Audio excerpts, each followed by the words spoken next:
نحمده ونصلي على رسوله الكريم اما بعد فاعوذ بالله من الشيطان الرجيم بسم اللہ الرحمن الرحیم۔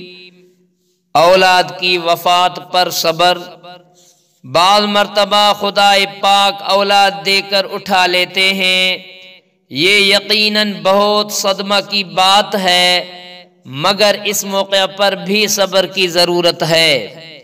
بہت ہی سنبھل کر رہے کہ آنکھ سے آنسو بہنا اور دل میں غم ہونا تو طبعی بات ہے، لیکن زبان سے ہرگز کوئی بات بے ادبی کی نہ کہے، نہ دل میں کوئی برا خیال لائے، بلکہ جم کر صبر کرے، آخرت کے اجر و ثواب کو پیش نظر رکھے۔